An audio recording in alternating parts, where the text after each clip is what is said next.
শাক তুলছি।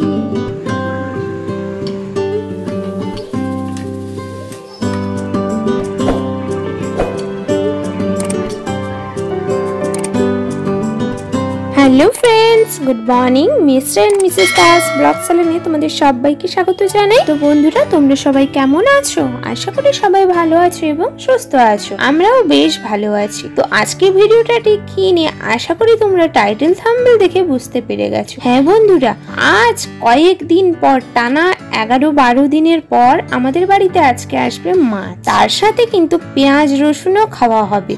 তাহলে বুঝতে পারছো, টানা 10-11 দিন সেদ্ধ খাওয়ার পরে যখন মাছ খাবো তাহলে কতটা আনন্দের আমাদের কাছে, তোমরা আশা করি সবাই বুঝতে পারছো। তো তার জন্যই কিন্তু আজকে সকাল সকাল আমি ছাদে চলে এসেছিলাম কিছু শাক তুলতে। তার সাথে কিন্তু মাকেও ডেকে নিয়ে এসেছিলাম যে মা তুমিও চলো, দুজনে মিলে শাক তুলে নিয়ে আসি। সকালবেলায় কিন্তু পাপান সোনাকে স্কুলে পাঠিয়ে দিয়েছি, ওই জন্য কিন্তু তোমরা পাপান সোনাকে দেখতে পাচ্ছ না। তো যাই হোক, আমাদের ছাদে কিন্তু কত রকমের শাক হয়েছে তোমাদের তো অনেকবারই ভিডিওর মাধ্যমে, অনেক কটাই ভিডিওর মাধ্যমে আমি শেয়ার করেছি। তো আরো একবার কিন্তু তোমরা দেখে নাও। এই দেখো আমাদের ছাদে কত গাছ হয়েছে, কুমড়ো শাক, কলমি শাক, পুঁই শাক। এই 3 রকমের শাক তুলেই কিন্তু একসাথে ভাজা করব। মানে সব রকমের শাক মিশিয়ে ভাজা খেতে আমাকে তো বেশ ভালো লাগে।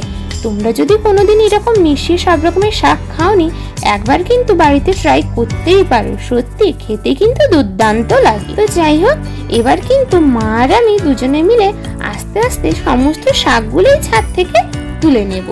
আর এদিকে দেখো, আমাদের ছাদে যে পেঁপে গাছটা ছিল ওটাও কতটা বড় হয়ে গেছে। তো এবার কিন্তু মা আর আমি মিলে একে একে শাকগুলো আস্তে আস্তে তুলে নিচ্ছি। আমি এদিকে দেখো পুঁই শাক যেগুলো বড় বড় পাতাগুলো হয়েছে ওগুলো কিন্তু বেছে বেছে আমি তুলে নিচ্ছি, দেখতে পাচ্ছ।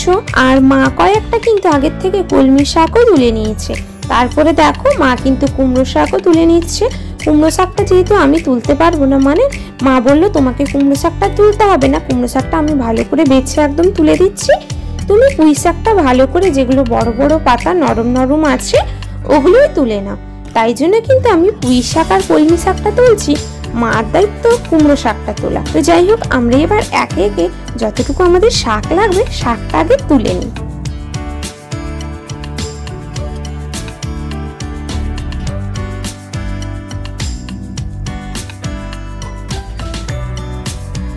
টুকটাক প্রায় সমস্ত শাকই আমাদের তোলা হয়ে গেছে। তারপরেই আমি মাকে বললাম, মা কয়েকটা কুমড়ো ডাঁটা কেটে নাও তো, আজকে দুপুরবেলায় কুমড়ো ডাঁটাতে একটা মাছ মেশালি সবজি করব। তাই জন্য কিন্তু মা এখানে কুমড়ো ডাঁটাও কয়েকটা বেশ কেটে নিল। আর ছাদে আজকে যেহেতু আমি একদম ছুরি আনতে ভুলে গেছিলাম, তাই জন্য কিন্তু মা কিন্তু হাতেই কুমড়ো ডাঁটাগুলো বেশ সুন্দরভাবে ছেড়ে নিচ্ছে। আর আমি কি করছি তোমাদেরকে দেখাচ্ছি, দাঁড়াও। আর মা ওই যে কুমড়ো ডাঁটাগুলো কেটেছিল না, ওই কুমড়ো ডাঁটার থেকে আমি যে শাকগুলো হয়েছে তোমরা দেখতে পাচ্ছ, ওই শাকগুলোই কিন্তু আমি ছেড়ে নিচ্ছি। এই দেখো আজকে কত শাক তুলেছি ছাদ থেকে। আর শাকগুলো তুলে কিন্তু এবার আমি নিচে চলে যাচ্ছি। শাকগুলোকে আগে ভালো করে বেছে নেব, তারপরে আমি শাক কেটে ভাজতে বসিয়ে দেবো। আর যা শাক তুলেছি আমার মনে হয় আজকে সকালবেলা টিফিন করেও কিন্তু অনেকটাই বেশি হয়ে যাবে, তাই না? ছাদ থেকে তো আমি শাক তুলে নিয়ে এলাম, আর একটু আগে তোমাদেরকে বললাম যে আমি শাকটাকে ভালো করে বেছে কেটে নেব, কিন্তু না,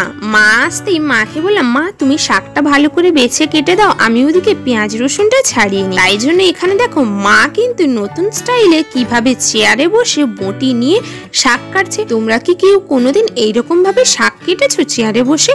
যদি কেউ না করে থাকো আমার মার কাছ থেকে শিখে নিতে পারো। মা তো ওইদিকে শাক কাটছে, আর আমি কিন্তু আমার হাতে তোমরা দেখতে পাচ্ছ পেঁয়াজ আর রসুন কিন্তু আমি নিয়ে নিয়েছি। তো এবার আমি কিন্তু পেঁয়াজ আর রসুনটাও কেটে নেব। মারও শাক কাটা এবার হয়ে গেছে, আমারও কিন্তু পেঁয়াজ রসুনও ছাড়ানো হয়ে গেছে। তো এবার আমি চলে এসেছি শাক ধুতে। শাকের উপরে তোমরা নিশ্চয়ই লবণটা দেখে অবাক হয়েছো।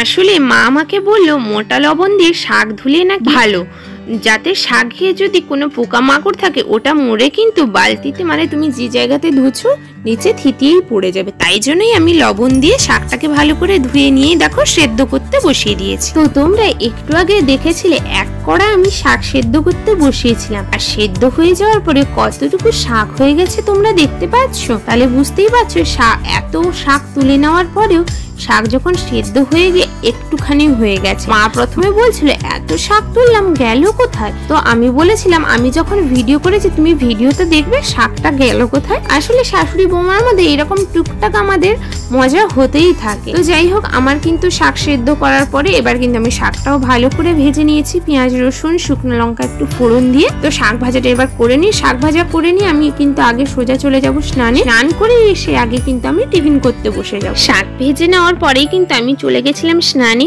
আর স্নান করে এসেই কিন্তু আমি বসে গেছি খাওয়া দাওয়া করতে। আর কি খাচ্ছি তোমরা তো আশা করি দেখতে পেলে, পান্তা শাক ভাজা সাথে পেঁয়াজ আর কাঁচা লঙ্কা। আমি ওদিকে খাওয়া দাওয়া করতে করতে কিন্তু বাবা আজকে বাজার করেও নিয়ে চলে এসেছে। আর কি বাজার করেছে দেখেছো? কত রকমের সবজি, বাঁধাকপি, চাল কুমড়ো, ঢেঁড়স, গাজর, চালতা, বেগুন, কি না এনেছে। আরো মাছ এনেছে, মাছের মধ্যে আজকে এনেছে ইলিশ। তো যাই হোক, এবার আমি মাছটা এবার কেটে নিই।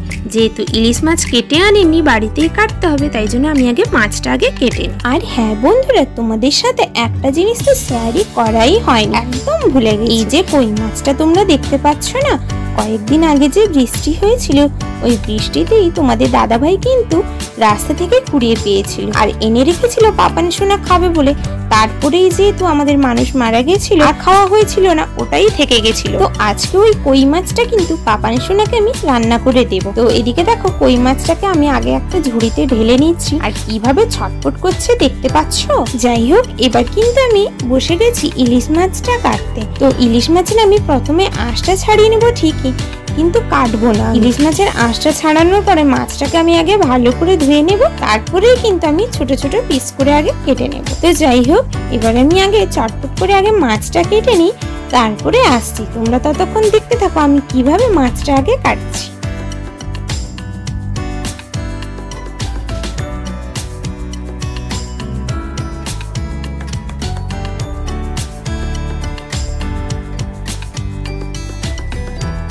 ইলিশ মাছটা কাটার পরেই কিন্তু এবার দেখো আমি কই মাছটাও ভালো করে কেটে নিচ্ছি।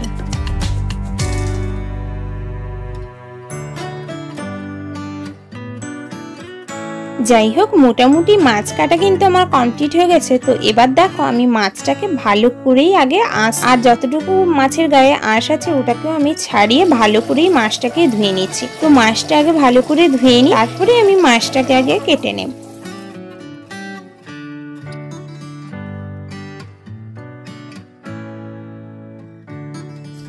তো এবার দেখো আমার কিন্তু দুটো ইলিশ মাছ ভালো করেই ধোয়া হয়ে গেছে, এবার কিন্তু আমি কেটে নেব।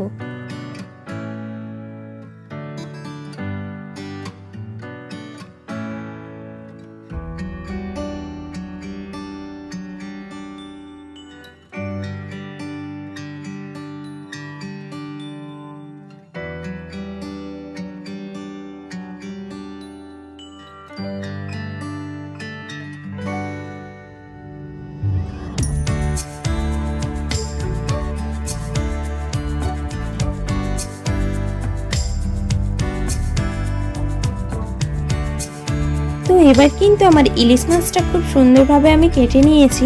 একটাই কিন্তু ডিম একদম ছিল না, আর একটা ইলিশ মাছে ভর্তি করে একদম ডিম ছিল। তোমরা আশা করি ইলিশ মাছটা খুব সুন্দরভাবে দেখতে পাচ্ছ কিভাবে ভর্তি করে ডিম আছে। ইলিশ মাছ কেটে নেওয়ার পরে আমি কিন্তু ফ্রিজে ওটাকে রেখে দিয়েছি, যখন রান্না করব তখন কিন্তু বের করে নেব। আর এদিকে দেখো মা বসে গেছে ওই যে ছাদ থেকে কুমড়ো ডাঁটাটা তুলে নিয়ে এসেছিলেন না, ওই কুমড়ো ডাঁটাগুলো কাটতে। আর ওদিকে তোমাদের দাদাভাই বসেছে সকালবেলা টিফিনটা করতে। অনেক দেরি করে আজকে উঠেছে, তাই জন্য ও সকালবেলা টিফিনটা করতে অনেকটাই লেট হয়ে গেছে। ওদিকে মা সবজি কাটাকুটি করুক, ততক্ষণে আমি পাপান সোনার তরকারিটা বসিয়ে দিই। তো পাপান সোনার আমি একটা ইলিশ মাছ নিয়েছি আর একটা কই মাছ নিয়েছি। তো ইলিশ মাছ আর কই মাছে ভালো করে লবণ হলুদ মাখিয়ে নিয়েই কিন্তু আমি ভাজতে বসিয়ে দিলাম। তারপরে যেমন ও সবজি দিয়ে একটা তরকারি করে নিই, ওই রকম একটা তার সবজি তরকারিটাও করে নেব। পাপান সোনার তরকারিটা করে নেওয়ার পরে এবার কিন্তু আমাদের ইলিশ মাছের ঝাল দেওয়াটাও বসিয়ে দেবো। এদিকে দেখো 4টে মাছ নিয়েছি, তারপরে পেঁয়াজ টমেটো দিয়ে দেবো। তারপরে যেমন মশলা লাগে, গুঁড়ো মশলা, হলুদ গুঁড়ো, লঙ্কার গুঁড়ো, তারপরে লবণ, একটু সর্ষে বাটা দিয়ে মাখিয়ে একটা কড়াই আমি বসিয়ে দেবো আর কি, যেরকম কাঁচা ইলিশের ঝাল দেওয়া হয় ওই রকম আজকে রান্নাটা আমরা করে নেব। তো এদিকে দেখো সর্ষে ইলিশের আজকের রান্নাটা কিন্তু মাকেই বললাম যে মা তুমি ইলিশ মাছের সব রকম মশলাটা দিয়ে মাখিয়ে দাও, আমি কিন্তু গ্যাসটা ধরিয়ে দিই। তো ওই জন্য মা সব রকমের ইলিশের মশলাপাতি দিয়ে ইলিশ মাছটা আগে মাখিয়ে নিচ্ছি। তো এবার কিন্তু আমার ইলিশ মাছের সমস্ত মশলা গুলানো হয়ে গেছে। তো এবার দেখো ইলিশ মাছটা মা কিন্তু এবার কড়াই দিয়ে দিল, তারপরে একটু সামান্য জল দিয়ে ফুটতে ছেড়ে দেবে। তো ফুটে গেলেই কিন্তু আমাদের আজকে কাঁচা ইলিশের ঝাল দেওয়া পুরোপুরি রেডি হয়ে যাবে। তো কাঁচা ইলিশের ঝাল দেওয়াটা হয়ে যাক, তারপরে দেখি কালারটাও কেমন এসছে, তোমরা তো দেখতেই পাবে। এতক্ষণ থেকেই কালারটা তোমরা দেখেই বুঝতে পারছো কতটা সুন্দর কালার এসছে। তারপরে হালকা ফুটে যখন ইলিশ মাছের গা থেকে যখন হালকা তেল ছেড়ে যাবে, তারপরে কালারটা কিন্তু আরো সুন্দর হবে। তো তোমরা ভিডিওটা দেখতে থাকো, দিলেই বুঝতে পারবে। তো যাই হোক, তার ইলিশ মাছের ঝাল দেওয়া তো বসিয়ে দিয়েছি, তারপরে কি রান্না বান্না করা যায় ওটাও একটু দেখে নিই। ইলিশ মাছের ঝাল দেওয়াটা বসানোর পরেই কিন্তু আমি ওদিকে বসিয়ে দিয়েছিলাম ওই যে কুমড়ো ডাঁটার পাঁচমিশালি সবজি রান্না করব বলেছিলাম না, ওই রান্নাটাও আমি করে নিয়েছি কিন্তু। আর এদিকে দেখো ইলিশ মাছের ঝাল দেওয়াটা আমার পুরোপুরি রেডি হয়ে গেছে, কালারটাও কত সুন্দর এসেছে দেখেছো তোমরা। রান্না বান্না করতে করতে কিন্তু পাপান শোনো এদিকে দেখো স্কুল থেকে চলে এসেছে, আর নিচ থেকেই দেখেছে উপরের দিকে তাকিয়ে যে আমি ভিডিও অন করেছি, তেমনি রাস্তার উপরে পাপার গাড়ি ধরে কেমন হচ্ছে তোমরা দেখতে পাচ্ছ। তো আমি তাকে বললাম পাপান সোনা তুমি উপরে উঠে এসো, দিলেই কিন্তু আমি তোমার সাথে কথা বলবো। তো এদিকে কিন্তু দেখো পাপান সোনা এবার উপরে চলে এসছে, আর আমি তাকে জিজ্ঞাসা করছিলাম পাপান তুমি আজকে স্কুলে কেমন পড়াশোনা করেছো, টিফিন কি পুরো খেয়েছো। আশা করি এই কথাগুলো প্রত্যেকটা মারাই তার বাচ্চাদেররা যখন স্কুল যায় তখন জিজ্ঞাসা করেই থাকে, তাই না। তো আমি তাকে ওই কথাগুলোই জিজ্ঞাসা করছিলাম। তো সে বলছে হ্যাঁ আমি আজকে পুরো টিফিন কিন্তু খেয়ে এসেছি। আর তোমাদের দাদা ভাই পাপান সোনার জন্য একটা ডোনাট কেক নিয়ে এসেছিল, ওই কেকটাই আমাকে দেখাচ্ছিল। পাপান সোনা তো স্কুল থেকে চলে এলো তোমরা দেখতে পেলে। তারপরে আমি পাপান সোনাকে এক গ্লাস টক দই করে দিয়েছিলাম, তো ও টক দইটা খেয়ে খেলা করছে ওদিকে। আর এদিকে দেখো আমার রান্না বান্নাও কিন্তু কমপ্লিট হয়ে গেছে। তো কি রান্না বান্না হয়েছে তোমরা দেখতে পাচ্ছ, ইলিশ মাছের ঝাল দেওয়া, সকালবেলার কিছুটা শাক থেকে গেছিল ওই শাক, চাল তার চাটনি, আর হচ্ছে কুমড়ো ডাঁটা দিয়ে পাঁচমিশালি সবজি। বাস আজকে এই কটাই আমি রান্না বান্না করেছি। তো সবাই এবার স্নান করে আসুক, দিলে একে একে কিন্তু আমি সবাইকেও খেতে দিয়ে দেবো। তো এবার কিন্তু আমি তোমাদের দাদা ভাইয়ের জন্য খেতে বেড়ে ফেলেছি, আগেই বাবা মা খেয়ে নিয়েছে, বাবা মাকেও এইরকম সাজিয়ে খেতে দিয়েছিলাম। তো কি রান্না বান্না হয়েছে আরো একবার তোমরা দেখে নাও। শাক ভাজা, পুঁই ডাঁটা দিয়ে পাঁচমিশালি সবজি, ইলিশ মাছের ঝাল, আর হচ্ছে চাল তার চাটনি। তোমাদের দাদা ভাই অপেক্ষা করছে কি রান্না হয়েছে সে খাবি।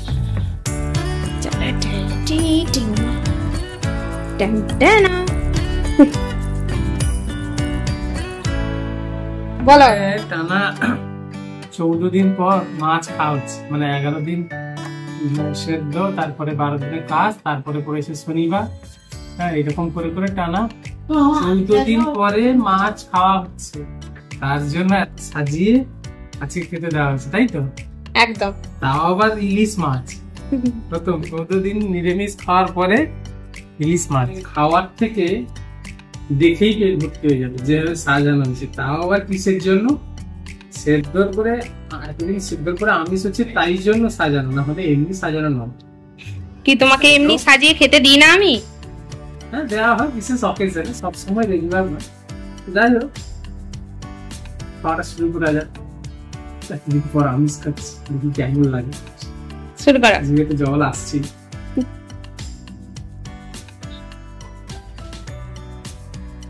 পেঁয়াজও পড়েছে 14 দিন পর। পেঁয়াজ দেখেছিলাম টোটালি।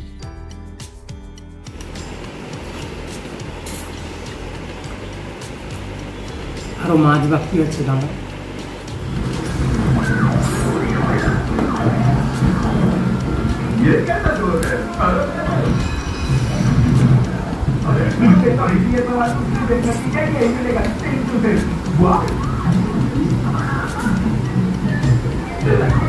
Basta venga.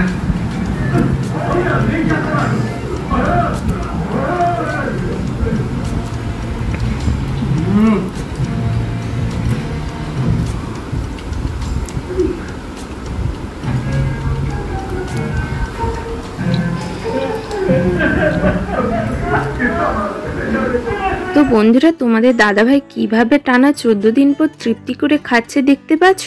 টানা 14 দিন কেন বললাম জানো?